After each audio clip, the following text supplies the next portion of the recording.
Donc aujourd'hui, le thème, c'est la retraite par capitalisation. Donc tout d'abord, Social Care, donc nous faisons un partenariat avec la FNAE. Donc nous intervenons sur différentes thématiques, principalement la prévoyance du dirigeant et tout ce qui concerne l'accompagnement pour le départ à la retraite, les bilans retraite. Donc on va balayer un peu au niveau de la prévoyance, on va intervenir sur tout ce qui est la mutuelle, la santé, la prévoyance du dirigeant concernant les aléas de la vie pour les indemnités journalières, les maladies, les décès, les accidents du travail. On intervient également pour la préparation de la retraite, de l'épargne, dans le cadre du plan d'épargne retraite qu'on va aborder aujourd'hui. Donc voilà, on a un champ d'intervention assez large qui concerne principalement la couverture des dirigeants, la couverture sociale des dirigeants de l'entreprise. Je ne sais pas si vous m'entendez, mais donc je suis très bien enchantée. Pour vous dire que, bien sûr, la présentation vous sera envoyée. Donc, ne soyez pas inquiets. S'il y a des slides que vous n'avez pas compris, tout vous sera envoyé. Alors, on va démarrer parce qu'on a un petit peu de retard. Désolée pour ce problème technique. Voilà. Donc, on va, dans un premier temps, faire un petit rappel sur le fonctionnement de la retraite de base, donc des régimes obligatoires. Aujourd'hui, lorsque vous cotisez pour votre retraite, vous avez les régimes obligatoires qui comprennent la retraite de base et la retraite complémentaire. Donc ça, c'est ce que vous aurez au moment du départ à la retraite, des régimes obligatoires. La retraite complémentaire, pour vous donner des exemples, ça va être en tant que salarié la GIRC-ARCO, en tant qu'indépendant la CIPAV, en tant que profession libérale, ou le RCI, la retraite complémentaire des indépendants, en tant qu'entrepreneur. Voilà. Donc, vous avez au-delà de ces régimes obligatoires que l'on peut se constituer une épargne facultative, une retraite facultative par capitalisation. Donc, c'est l'objet du sujet aujourd'hui. Donc, on est plus sur une épargne individuelle ou collective au sein des entreprises. Donc, ensuite, concernant les conditions de départ à la retraite telles qu'elles sont aujourd'hui. Dans le cadre de la réforme de la retraite de 2023, l'âge légal a été repoussé de 62 ans à 64 ans. Cet âge légal il est repoussé de manière progressive pour les personnes nées à compter du 1er septembre 1961, on leur ajoute 3 mois, pour arriver à 64 ans pour les générations de 68. Donc 64 ans, c'est l'âge légal. Donc ça, c'est pour prendre sa retraite, il faut un âge minimum, 64 ans, et avoir un nombre de trimestres pour avoir le taux plein. Donc aujourd'hui, c'est 43 annuités, donc 172 trimestres. Donc ça, c'est les conditions générales. Après, il y a des particularités. On peut éventuellement partir avant l'âge de 64 ans, dans des cas d'invalidité ou d'handicap, même un peu plus tôt, ou alors plus tard, ça veut dire à 67 ans. À 67 ans, c'est ce qu'on appelle, c'est un âge automatique du taux plein. Si à 67 ans, vous n'avez pas tous vos trimestres, à savoir les 172 trimestres, vous pourrez quand même prendre votre retraite au taux plein. On vous donnera le taux plein automatiquement. Donc ça, ce sont les bases. Donc vous avez ici le calendrier des âges en fonction de vos années de naissance. Donc on voit bien qu'à partir de 1968, c'est 64 ans avec 172 trimestres. Ici, on ne parle pas des retraites pour carrière longue. Hein. Il y a des départs spécifiques pour les carrières longues. Donc, au moment du départ, pour les régimes obligatoires, vous aurez votre retraite de base, votre retraite complémentaire, ce qui fera votre pension complète si vous avez vos 172 trimestres. Si vous n'avez pas vos 172 trimestres à 64 ans, ça n'empêche pas que vous pouvez quand même demander votre retraite, partir à la retraite, mais vous aurez une décote de 1,25% par trimestre manquant. À l'inverse, si vous décidez de continuer au-delà de l'âge légal et que vous avez déjà vos 172 trimestres à l'âge légal, vous aurez une surcote pour tous les trimestres travaillés supplémentaires. Et cette surcote était également de 1,25%. Donc ça constitue vos retraites des régimes obligatoires. Maintenant, cette retraite, très souvent, elle est insuffisante. Donc, comme on le dit, il faut anticiper sa retraite, prévoir une retraite par capitalisation plus de manière individuelle. Donc, c'est là où on va aborder la retraite par capitalisation avec le plan d'épargne retraite. Donc, je ne sais pas si vous entendez Sonia ou Esteban. Donc, je vais laisser la main à Sonia et Esteban. Donc, voilà. Donc, maintenant qu'on j'espère que vous m'entendez. Voilà, parfait. Donc, Esteban. Ouais. Alors, donc, maintenant qu'on a bien vu donc, la retraite par répartition, donc là, on va se concentrer sur la retraite par capitalisation. Donc, on va expliquer son intérêt, un peu le fonctionnement, de façon rapide, hein, mais pour que vous compreniez un peu, parce que c'est vraiment très différent de la retraite par répartition. Et donc, ça vient en complément. Et donc, c'est pour ça que c'est intéressant de faire aussi de la retraite par capitalisation. Parce qu'en fait, c'est un système qui se repose sur une épargne individuelle dans lequel, pendant votre vie active, votre vie professionnelle, vous allez mettre une partie de vos revenus, vous allez épargner une partie de vos revenus dans le but de vous créer un capital qui vous servira une fois à votre départ à la retraite. Alors, ce capital, la particularité, c'est qu'il est placé sur des supports financiers qui vont produire des intérêts. Et donc, ces intérêts vont faire grossir votre capital, ce qui n'est pas le cas avec la retraite par répartition, où ce sont les cotisations des actifs qui financent directement les pensions de retraite. Alors, dans la retraite par capitalisation, c'est vraiment une retraite individuelle. C'est-à-dire que tous les versements que vous allez effectuer, elles vont compter pour votre retraite personnelle. Alors que dans la retraite par répartition, toutes les cotisations qu'on paye tous les mois, ça sert pour le collectif. Alors que là, c'est vraiment, de la retraite par capitalisation, c'est vraiment de l'individuel. Donc, c'est ça vraiment la différence. Et comme le disait bien Anita, souvent, le problème de la retraite par répartition, c'est que les pensions de retraite ne sont pas suffisantes. Donc, l'intérêt de la retraite par capitalisation, c'est de venir en complément de cette retraite par répartition.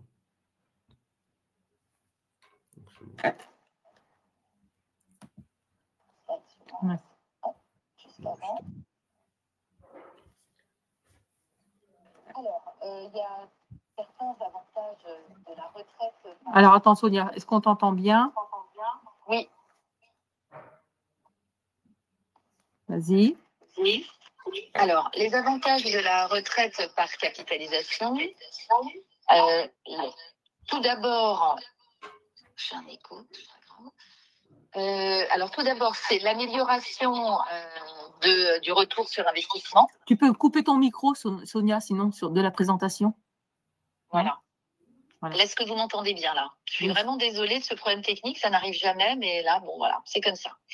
Alors, l'amélioration du retour sur investissement quand on fait une retraite par capitalisation, puisque on investit et cet argent est placé. Donc, cet argent génère des intérêts. Et donc, c'est l'avantage de cette retraite supplémentaire.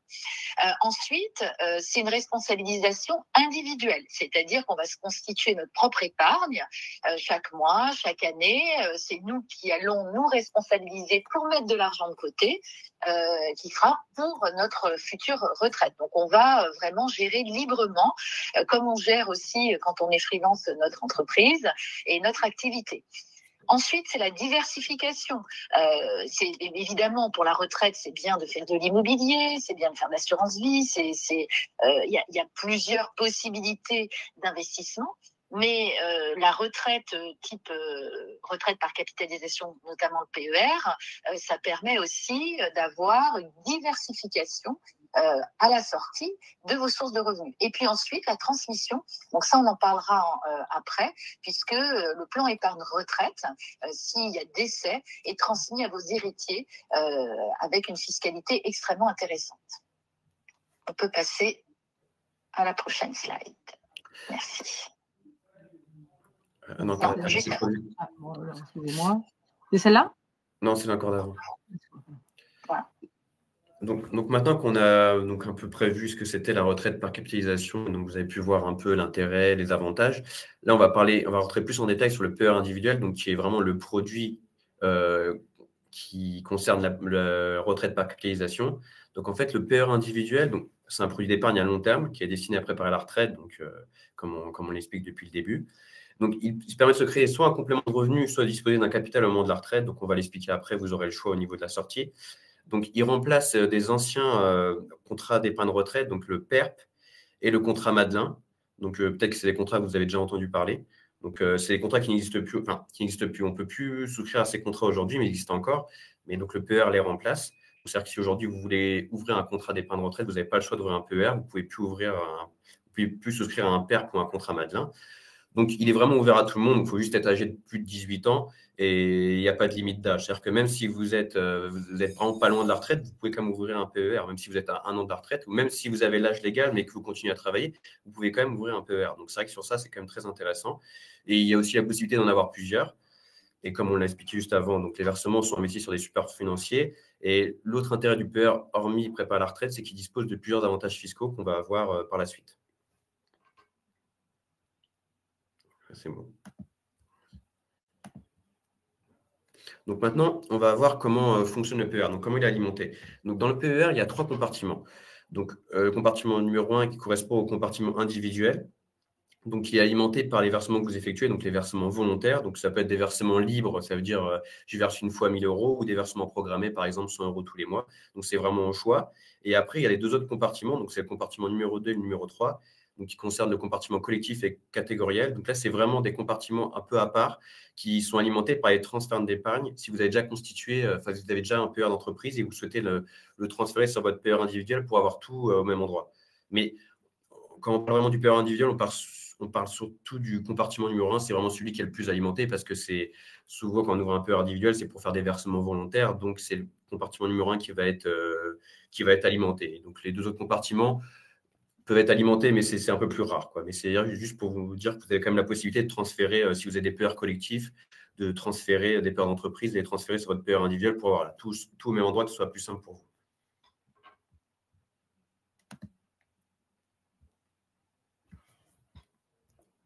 Du PER individuel. Comme le disait Esteban, il y a effectivement des avantages fiscaux sur les versements volontaires. On va verser sur ce contrat d'épargne et on va avoir le droit à des avantages fiscaux. C'est-à-dire que ces versements pourront être déduits de vos revenus imposables. Alors évidemment, dans la limite de certains plafonds, parce que sinon on met tout sur le PER et on ne paye plus d'impôts, donc ça, c'est pas possible. Donc, il y a des plafonds de déduction. Donc, pour l'année 2025, c'est 10% du revenu du travail déclaré sur votre déclaration déclaration de revenus, de l'année précédente pour le plafond. Ensuite, on a également un plafond minimum de 4 637 € qui correspond à 10% du plafond annuel de la Sécu et un maximum de 37 094. Si je veux verser 50 000 € sur mon PER, je ne pourrais déduire donc que 37 094 € en 2025. Donc, les plafonds de déduction sont mutualisables entre partenaires ou conjoints et peuvent être reportés pendant 3 ans en cas de non-utilisation. Donc ça, c'est important. D'ailleurs, la dernière page, de votre avis d'imposition, vous allez voir les plafonds de l'épargne individuelle. Vous allez voir ces montants. Souvent, on ne sait pas ce que c'est. Vous allez pouvoir reprendre les 3 dernières années si vous ne les avez pas utilisées. Donc ça peut être assez intéressant. Donc voilà. Donc maintenant qu'on a parlé un peu de la fiscalité donc à l'entrée, là on va parler en cas de sortie, donc les cas de déblocage. Donc comme vous l'avez bien compris, je pense, en gros vous avez la possibilité de débloquer votre PER soit au moment où vous avez la date d'obtention de votre pension de retraite, soit lorsque vous avez atteint l'âge légal de départ à la retraite. Ça veut dire que par exemple, donc qui est compris entre 62 ans et 64 ans selon votre année de naissance, comme on a pu le voir dans le tableau au début du webinaire. Mais ce qui veut dire que finalement, si vous avez 63 ans, vous n'êtes pas obligé non plus de le débloquer. C'est vraiment au choix. Vous avez la possibilité, mais c'est-à-dire que le déblocage n'est pas automatique. C'est-à-dire que si par exemple, vous avez 63 ans, mais vous n'avez pas demandé votre retraite, ou même si vous avez demandé votre retraite, vous pouvez quand même garder votre PER et pas le débloquer. Donc ça, c'est vraiment au choix. Au moment du déblocage, donc vous avez soit la possibilité de le débloquer en capital, alors en une ou plusieurs fois, pareil. C'est-à-dire que par exemple, vous avez 10 000 € sur votre PER, vous pouvez débloquer 10 000 € en une fois, ou vous pouvez décider, par exemple, de débloquer 3 000 €, et puis l'année d'après, 2 000 €, et puis après, là encore l'année d'après, 3 000 €. Donc ça, c'est vraiment au choix. Soit en rente viagère, donc c'est-à-dire que c'est une rente qui est versée jusqu'à votre décès, donc qui est calculée par les assureurs, ou partiellement en capital et en rente. Donc voilà, donc c'est vrai qu'au niveau des sorties, il y a quand même pas mal de choix. Et le choix est vraiment fait au moment du déblocage. Ce n'est pas au moment où vous ouvrez le contrat, parce que par exemple, si vous ouvrez un contrat à 25 ans, vous vous dites, moi, au moment de la retraite, je ne sais pas comment je vais le débloquer. Et pas d'inquiétude, ça sera vraiment au moment du déblocage, donc au moment de votre retraite, que vous aurez le choix comment vous voulez que ça soit versé votre capital. Donc ça, c'est vraiment très intéressant. Alors, il existe quand même des cas de déblocage anticipé. Donc ça, vous pouvez débloquer votre épargne avant soit la date d'obtention de votre pension de retraite, soit avant d'avoir atteint l'âge légal. Donc, le cas le plus fréquent, c'est l'acquisition de la résidence principale. Les autres cas, donc ces 5 autres cas, c'est donc des cas qu'on appelle accidents de la vie. Donc, ce n'est pas forcément des cas qu'on vous souhaite, hein, bien évidemment. Donc, ça, c'est l'invalidité, le décès de votre époux ou épouse, votre partenaire de PACS, l'expiration de vos droits au chômage ou surendettement, ou la cessation d'activité non salariée à la suite d'un jugement de liquidation judiciaire. Donc, comme vous pouvez le voir, ce n'est pas forcément des cas très joyeux. Donc, ce n'est pas des cas qu'on va mettre en avant. Donc, voilà. Et vraiment, le cas intéressant, c'est l'acquisition de la résidence principale. Dans les cas les plus graves, notre épargne n'est pas bloquée. Dans les cas les plus graves d'invalidité, d'un décès, etc., ou d'un surendettement, on peut débloquer ce PER. Donc ça, c'est quand même important de le souligner. On n'est pas bloqué jusqu'à la retraite. Merci Stéphane. Alors, la fiscalité du PER à la sortie. Donc, il faut juste retenir, pour faire simple, qu'on a 2 possibilités de sortie. La première en rente, la deuxième en capital. On peut également combiner les deux. Ça, c'est tout à fait possible. Donc, je m'explique. J'ai à la retraite, sur mon plan épargne retraite, je vais faire une somme simple, 5 000 €. Je vais dire, pour 50 000 €, j'ai envie d'avoir une rente. Donc là, l'assureur va me dire, pour 50 000 €, une espérance de vie de tant d'années, ça va vous faire 500 € par exemple de rente mensuelle à vie. Et par ailleurs, j'ai encore 50 000 € de capital que je vais pouvoir débloquer en fonction de mes besoins. Donc, on peut faire les deux. C'est vrai que la sortie en capital, elle est récente. Elle est assez intéressante parce qu'elle est libre, c'est-à-dire que je vais vraiment sortir comme je veux en fonction de mes besoins. Voilà. Donc, ça peut être 10 000, 20 000 et puis ça peut être 500 € par mois. Alors la rente, elle est imposée comme des revenus comme des revenus, donc comme si c'était une retraite, hein, avec un abattement. Et sur la partie donc de plus-value soumise aux prélèvements sociaux, vous aurez également un abattement en fonction de l'âge. La part de capital, si vous sortez en capital, donc ce qui est vraiment la partie la plus utilisée aujourd'hui, enfin ce qu'on voit nous sur le terrain, vous aurez donc évidemment ce qu'on déduit à l'entrée, il ne faut pas rêver, on va l'imposer à la sortie. Donc vous serez imposé sur le revenu. Et pareil, pour la plus-value, vous aurez la plus-value qui sera également taxée forfaitairement sur la partie de plus-value que vous aurez fait du contrat. Voilà. Donc, il y a une fiscalité à la sortie. Alors, ça peut faire peur, mais je dis souvent à nos clients que ça n'est pas grave du tout, puisque quand on est à la retraite, en général, malheureusement, les revenus baissent sensiblement, voire plus de 50% de baisse. Donc, votre fiscalité, elle sera beaucoup plus faible. Donc, la sortie en capital, fractionné ou pas, sera moins douloureuse au niveau fiscalité, puisqu'on aura beaucoup moins de revenus. Stéphane ? Alors, à moins que vous ayez autre chose à… Stéphane, tu voulais compléter ou… Non, du tout. Voilà, non. Désolée, on a été… On essaie de respecter le temps malgré les problèmes technique. Voilà. Alors, il y a quelques questions que j'ai repéré quelques questions. Donc, est-il possible d'avoir une simulation du montant de la rente viagère à partir de scénarii ? Alors ça, c'est Nathalie David qui demande ça. Je pense que je ne sais pas Sonia, mais au moment du départ à la retraite, ou même un an avant avec l'assureur, il est possible de faire des simulations de la rente, soit d'une sortie sous forme de rente, soit d'une sortie sous forme de capital, pour savoir combien vous allez toucher tous les mois en rente ou quel capital vous allez toucher à la sortie. Oui, après, faire des simulations, tout dépend des performances du marché, des marchés à venir, quoi. Tout à fait. Alors, une autre question, si on change de résidence principale, est-ce possible de débloquer aussi? Alors non. Là, le plan épargne retraite, c'est vraiment un placement retraite. Donc normalement, sauf les cas extrêmes qu'on vous a donnés, c'est un déblocage à la retraite. Quel est le taux moyen d'intérêt sur un PER? Alors ça, c'est la partie financière du PER. Donc effectivement, un PER, c'est un contrat d'épargne et ce contrat d'épargne est investi sur des supports financiers. Donc si vous êtes branché actions, marché financier, vous pouvez aller sur du risque. Moi, je préconise quand même de prendre un petit peu d'action puisque comme en général on verse mensuellement, on va pouvoir acheter mensuellement sur les marchés financiers, lisser ce risque, donc acheter chaque mois et avoir une performance moyenne sur une longue durée, puisque un plan épargne retraite c'est quand même sur une longue durée, au moins une dizaine d'années, avoir une performance moyenne beaucoup plus intéressante. Après, effectivement, il y avait une question sur les supports ISR, investissement socialement responsable, et des supports tournés vers l'écologie. Bien évidemment, sur les contrats, il y a ces possibilités-là. On peut investir soit sur des marchés européens de toutes sortes, soit sur des technos, ou soit sur effectivement des entreprises qui sont socialement responsables.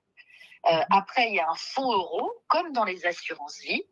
Et ce fonds euro, c'est un fonds euro à capital garanti, donc qui ne va pas donner un rendement énorme. C'est plutôt autour de 2%, 3%, ça dépend des années, voire moins quand les taux d'intérêt étaient très bas. Et ça, évidemment, c'est sans risque, c'est capital garanti. Voilà. Alors, quel est l'avantage par rapport à l'assurance vie? Ça, c'est une question qu'on m'a posée précédemment également. C'est complémentaire. L'assurance vie, c'est de l'argent que vous mettez de côté. Vous n'avez pas de déduction fiscale à l'entrée. Si vous mettez 200 € par mois sur l'assurance vie, il n'y a pas d'avantage fiscal. Le PER, les 200 €, vous pourrez les déduire fiscalement. Donc ça, c'est déjà la première différence. L'assurance vie, c'est pas bloqué. Vous avez besoin de cet argent à n'importe quel moment. Vous pouvez débloquer. Le PER, comme je le disais, il faut attendre la retraite. Donc, c'est complémentaire. Il y en a un, il est disponible, l'autre, il l'est moins. C'est plus du long terme, mais il y a une carotte fiscale. Alors, je ne sais pas s'il y a d'autres questions.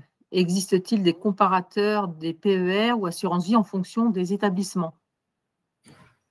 Alors, nous, on est courtier, donc on fait déjà ce métier, je dirais, de veille juridique, réglementaire sur les différents contrats, parce qu'on travaille avec énormément de compagnies d'assurance.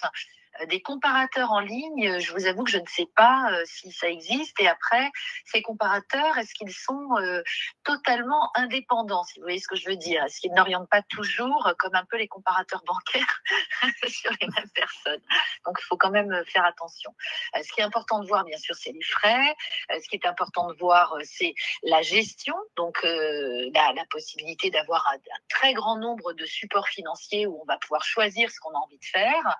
Et puis également l'interlocuteur qu'on a en face qui va pouvoir nous conseiller.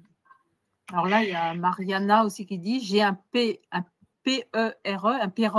un plan d'épargne retraite d'entreprise, de mon ancienne vie de salarié. Est-ce qu'il est possible de le laisser et d'ouvrir un autre PER ou est-ce mieux de tout regrouper? Alors, Esteban. Alors, comme on l'expliquait, effectivement, on peut ouvrir un PER individuel et transférer donc vos PER d'entreprise, collectif, sur votre PER individuel pour que vous ayez tout au même endroit. L'intérêt, c'est quand même, comme j'ai expliqué, d'avoir tout au même endroit, donc que ce soit plus simple pour la gestion. Vous ne dites pas, j'ai un contrat par-ci, j'ai un contrat par-là. Des fois, en plus, on peut avoir chez les assureurs différents, donc après, on s'y perd.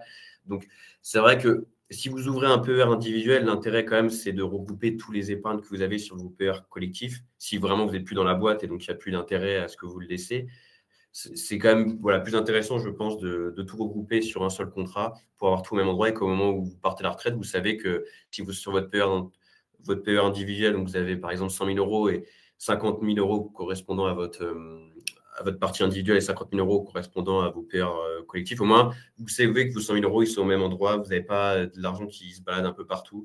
Donc c'est quand même plus simple d'avoir tout au même endroit. Mais après, ça c'est libre à chacun de faire ce choix. Tout à fait. Après, j'ai une question. Si je n'ai jamais utilisé mes droits de déduction d'épargne retraite, puis-je les utiliser en 2025, même si en dépassant les fameux 10%. Oui, c'est exactement ce qu'on vous disait, c'est-à-dire qu'on va pouvoir aller récupérer les 3 dernières années. Donc là, il faut bien calculer. Donc ça, on peut bien sûr vous le calculer. En général, on demande le dernier avis d'imposition à nos clients pour bien vérifier ces montants.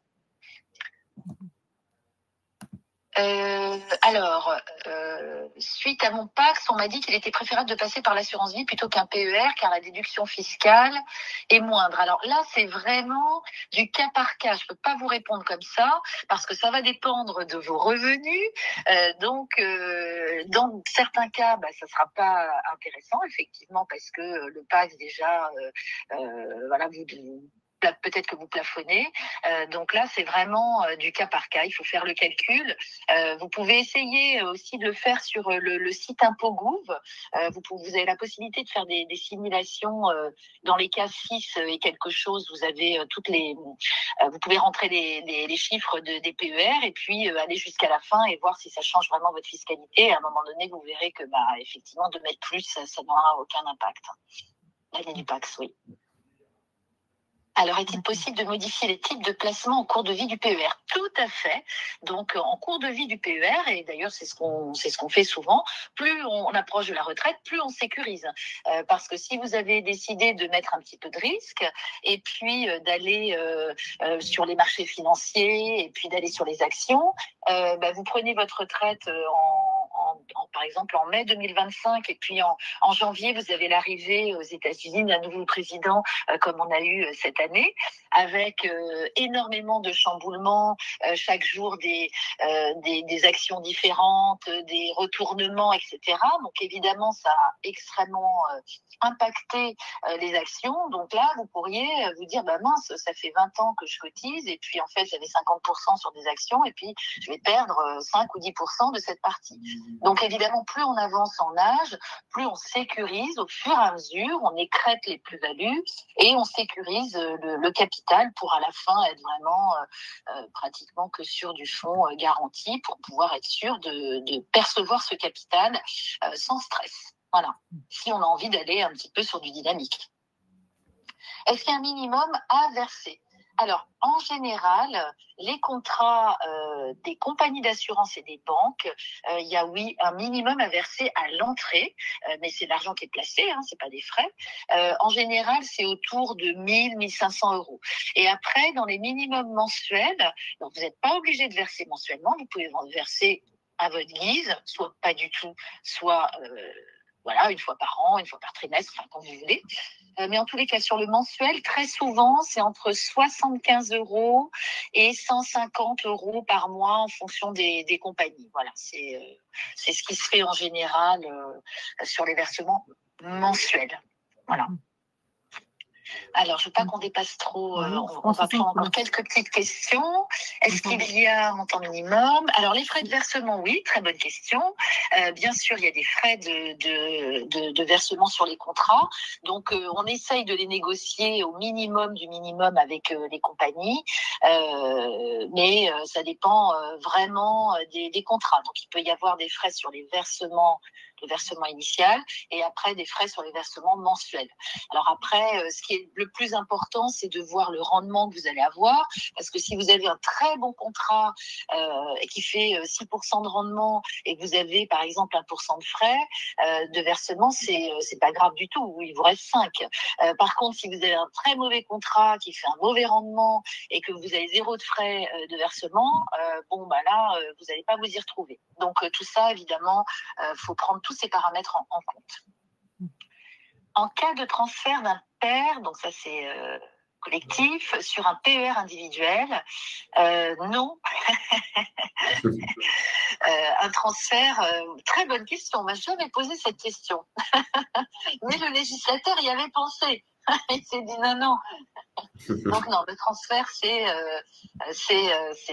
voilà, c'est un transfert. Donc ça vous permet, comme le disait Stéphane, de pouvoir avoir tout au même endroit et de pas être là avec 12 000 codes, 12 000 papiers. Vous savez que votre épargne retraite, elle est au même endroit.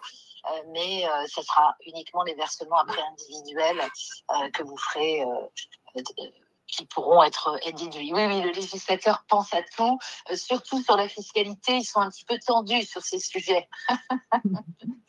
Voilà.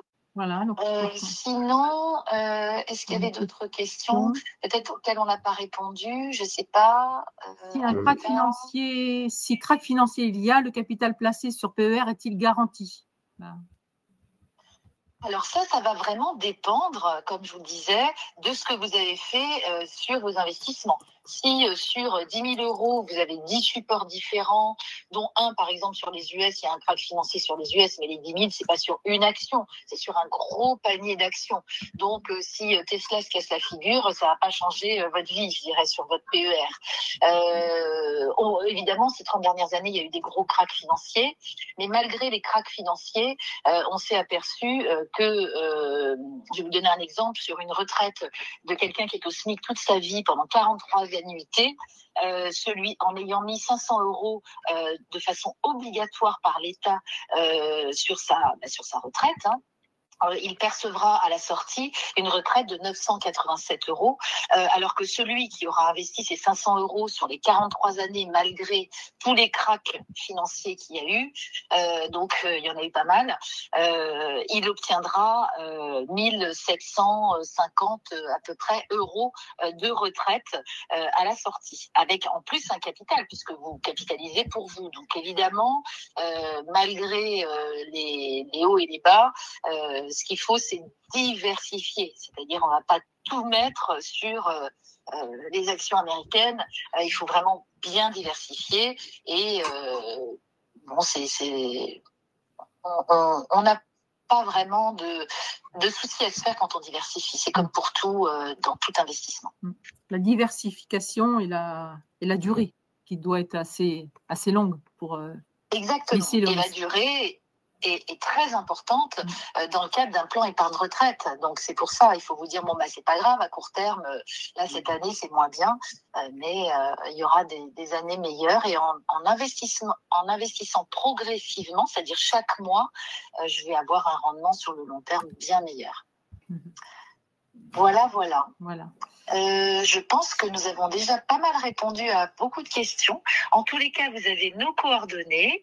Vous avez également le replay qui va vous être envoyé avec les 5 minutes de départ un peu enregistrées des chaos de notre côté au niveau technique. Voilà. Mais bon, en tous les cas, vous aurez aussi le replay avec la présentation qu'on vous a mise, que vous aurez également version en PowerPoint, on va dire. Voilà, donc vous pourrez regarder et bien sûr on est à votre disposition. Vous avez nos mails, la FNAE également à nos coordonnées et on sera ravis de répondre à toutes vos questions. En tous les cas, n'hésitez pas, on est à votre disposition. À très bientôt. Merci à tous. Très bonne journée. Merci à tous de votre attention. Merci. Au revoir. Au revoir. Au revoir.